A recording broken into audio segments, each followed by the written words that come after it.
manusia berkomunikasi untuk membagi pengetahuan dan pengalaman. Bentuk umum komunikasi manusia termasuk bahasa sinyal, bicara tulisan, gerakan, dan penyiaran. Komunikasi dapat berupa interaktif, komunikasi transaktif, komunikasi bertujuan, atau komunikasi tak bertujuan.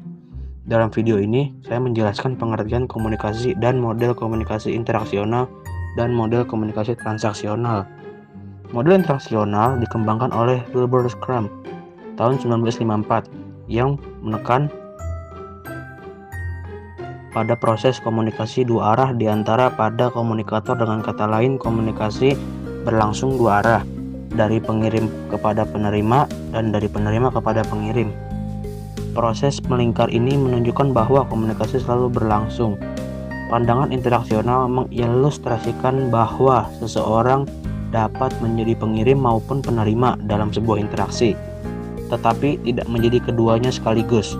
Elemen yang penting dalam model ini adalah umpan balik, yaitu feedback atau tanggapan terhadap suatu pesan.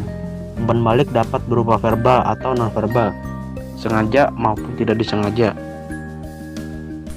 Kelebihannya, yang pertama adalah komunikasi sirkular memberikan kesempatan bagi kedua belah pihak untuk memberikan pendapat mereka. Yang kedua, ada model komunikasi bersifat dinamis dan selalu berubah, sehingga sangat membantu dalam berbagai praktek komunikasi secara umum. Yang kelemahan, pertamanya, konsep interpretasi membuat komunikasi menjadi efektif.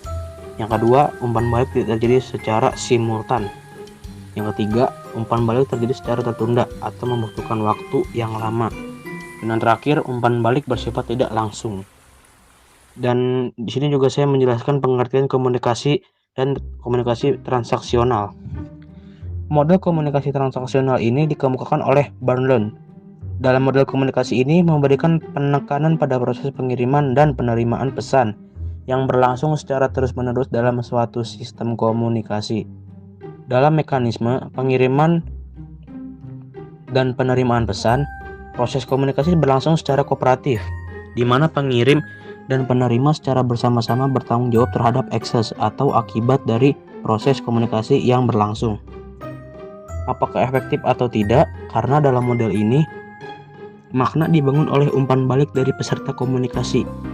Model transaksional berasumsi bahwa saat kita terus-menerus mengirimkan dan menerima pesan, kita berurusan baik dengan elemen verbal maupun elemen non-verbal. Dengan kata lain, peserta komunikasi atau komunikator melalui proses negosiasi makna. Kelebihannya yaitu komunikasi bersifat dinamis. Yang kedua, respons verbal dan non-verbal bisa diketahui dengan secara langsung. Yang ketiga, komunikasi tatap muka. Dan yang terakhir, komunikasi yang terjadi semakin efektif. Kelemahannya itu adalah yang pertama, memiliki sifat spontan. Yang kedua, tidak memiliki struktur yang beraturan. Yang ketiga, tidak memiliki tujuan yang terencana. Keempat, terjadi secara kebetulan. Dan yang kelima, bersifat sambil lalu. Model interaksional mengilustrasikan bahwa seseorang dapat menjadi baik pengirim maupun penerima dalam sebuah interaksi, tetapi tidak dapat menjadi keduanya sekaligus. Sedangkan model transaksional bersifat kooperatif.